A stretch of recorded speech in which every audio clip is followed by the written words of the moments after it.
রমজানের ওই রোজার শেষে এলো খুশির ঈদ।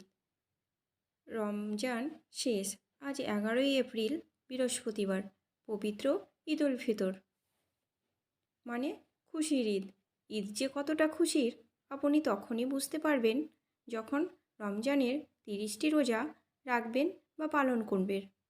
রোজা রেখে ঈদ পালন করার মজা বা খুশিই আলাদা। আর ঈদ অবশ্য তাদের জন্য যারা সারা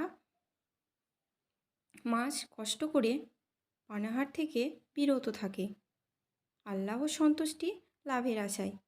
ছোট বাচ্চাদের জন্য অবশ্যই খুশির ঈদ। তারা তো আর রোজা রাখতে পারে না, ঈদটা তাদের কাছে খুব স্পেশাল। নতুন জামা কাপড় পরে তারা খুব খুশি হয় আর এদিক ওদিক ঘোরাঘুরি করে। তাদেরকে দেখে আমার তো ভীষণই ভালো লাগে। ছোট ছোট বাচ্চারা সারি সারি মিলে কেমন যেন রাস্তায় হাত ধরে ঘুরে বেড়ায় ঈদের খুশিতে। ঈদ উল ফিতর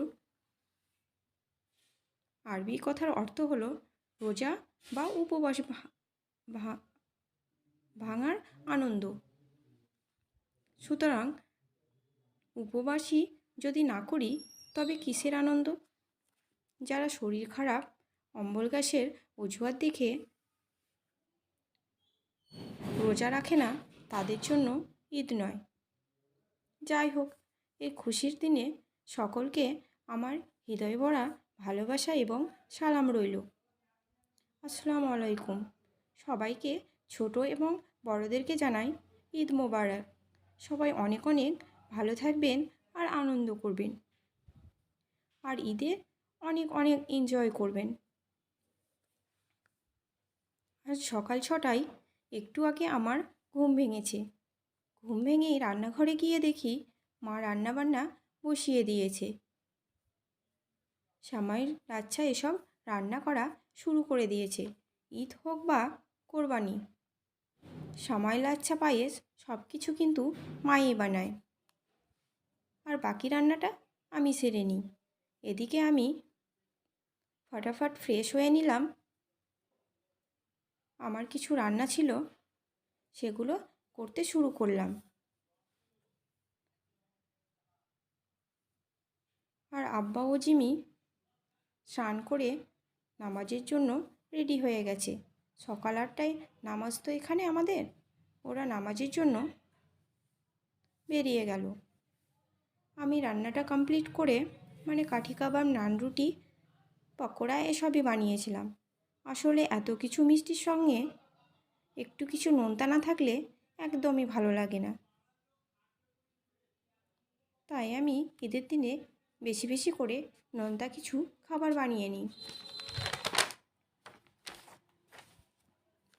মা লাচ্ছা পায়েস বাড়ির তৈরি সামাই দুধ দিয়ে রান্না করে, আর বাড়ির তৈরি সামাইও ভাজা করে। জর্দা সামাই, শাহি লাচ্ছা এসব মিষ্টি জিনিস বানিয়ে নিয়েছিল।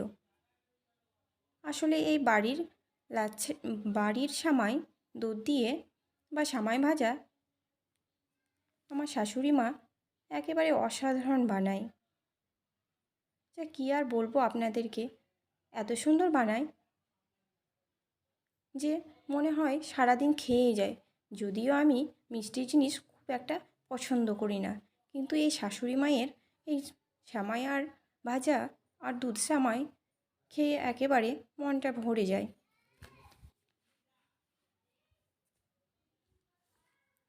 এবারে আমি ইকরাকে রেডি করে আমি নিজে স্নান করে নিলাম। ততক্ষণে আব্বা জিমি নামাজ পড়ে চলে এসেছিল। কিছু পাড়ার ছোট ভাই, চাচা আব্বার সঙ্গে আমাদের বাড়ি এসেছিল নামাজ পড়ে। তাদেরকে আমি খাওয়া দাওয়া করালাম। তারপর আব্বা মাকে সালাম করলাম। সালামের পর্বটা শেষ করে ভাবছিলাম এবার খেতে বসবো। তারপরে ভাবলাম জিমিকে সালাম করে নিই। তো আমি জিমিকে সালাম করতে চলে গেলাম। আসলে জিমিকে সালাম করব আর তার সঙ্গে কিছু টাকা আদায় করব। ভাবছেন টাকা কেন আদায় করব? আসলে এটা হচ্ছে ঈদই।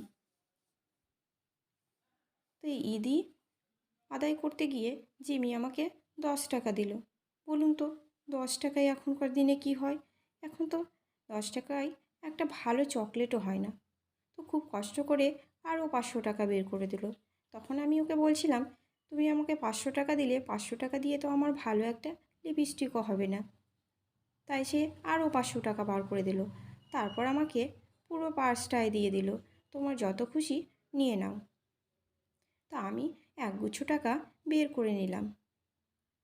তো তোমরা কমেন্ট বক্সে কত টাকা হতে পারে আমাকে অবশ্যই জানাবে। এই ঈদই হচ্ছে একটা উপহারস্বরূপ কিছু টাকা দেওয়া। এই ঈদি জিনিসটা আমাদের দিকে খুব একটা প্রচলন নেই, কিন্তু অন্যদিকে দেখবে বেশ প্রচলন। তাই জিমি আমাকে একগুচ্ছ টাকা দিয়ে দিল আর আমি ভীষণ খুশি। তখন জিমি আমাকে বলছিল, আমি কিন্তু তোমাকে দিইনি, তুমি সব কিছু জোর করেই বের করে নিলে। কিন্তু না, সেটা একেবারেই নয়। আসলে জিমি বলে, তুমি খুশি মতোই ঈদি নিয়ে নাও।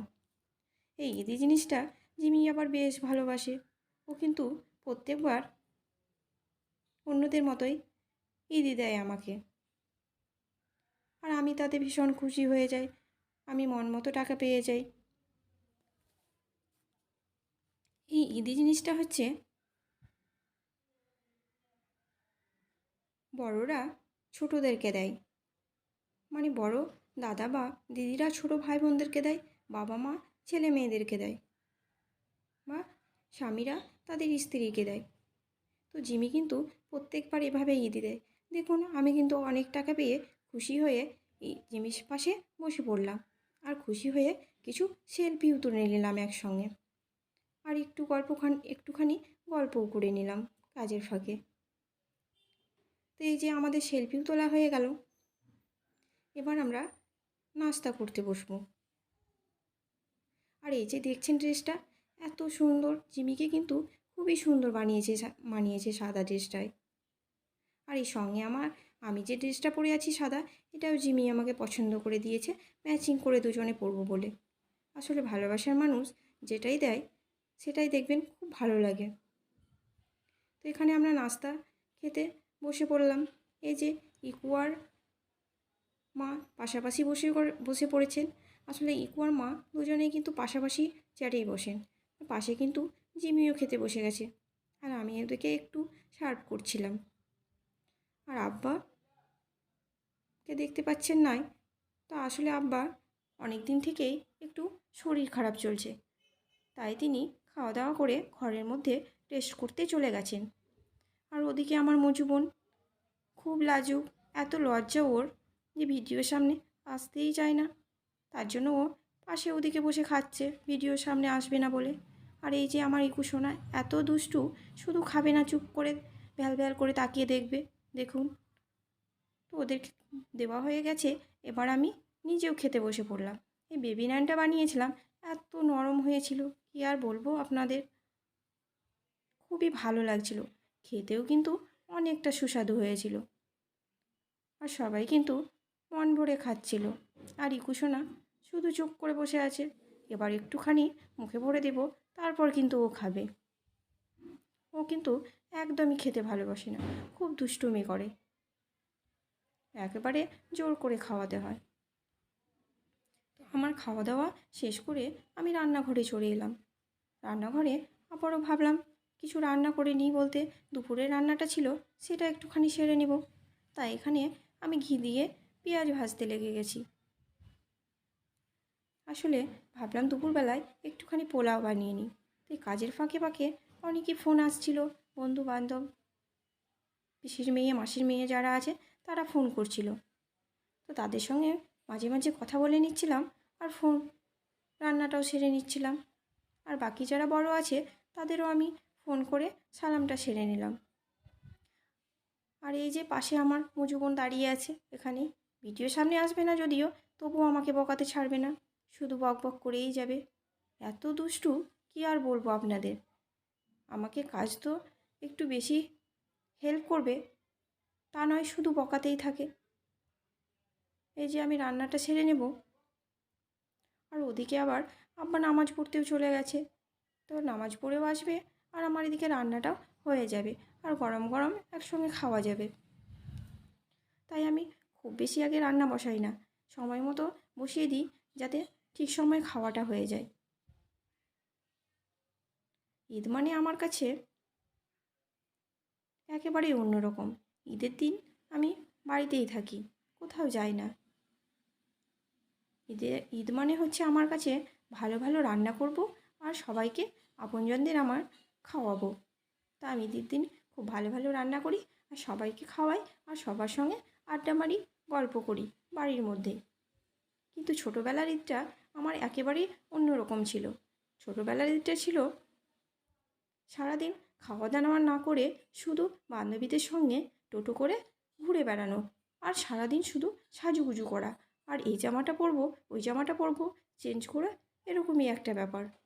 কিন্তু এখন দেখুন কেমন একটা জামা পরে সারাদিন কেটে যায়। তো এখানে আমার পোলাওয়ের জন্য কিছু স্যালাডও বানিয়ে নিচ্ছিলাম। স্যালাডটাও আমি কেটে নেব আর স্যালাডের সঙ্গে পেঁয়াজ আমার খুবই ভালো লাগে, তাই বেশি বেশি করে একটু পেঁয়াজ কাটছিলাম। আর এদিকে পাশে দাঁড়িয়ে মজু শুধু আমাকে বকিয়েই যাচ্ছে। তাই আমার রান্নাঘরের কাজটা কমপ্লিট হয়ে গেল আর চলে এলাম খেতে। সবাইকে এবার পরিবেশন করব, তারপর আমি খাওয়া দাওয়া করব।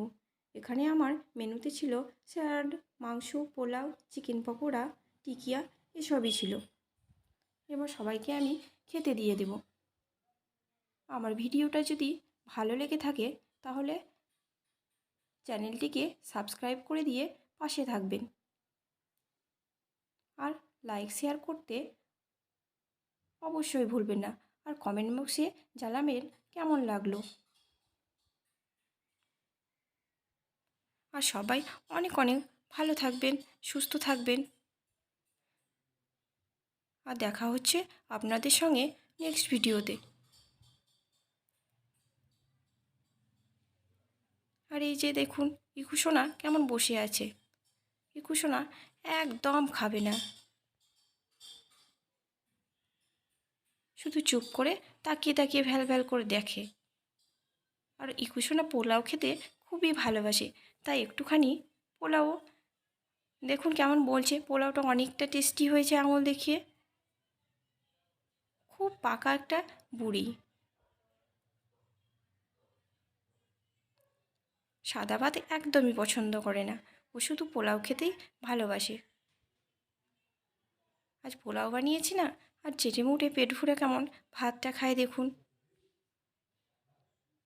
সবাই অনেক অনেক ভালো থাকবেন, সুস্থ থাকবেন। দেখা হচ্ছে নেক্সট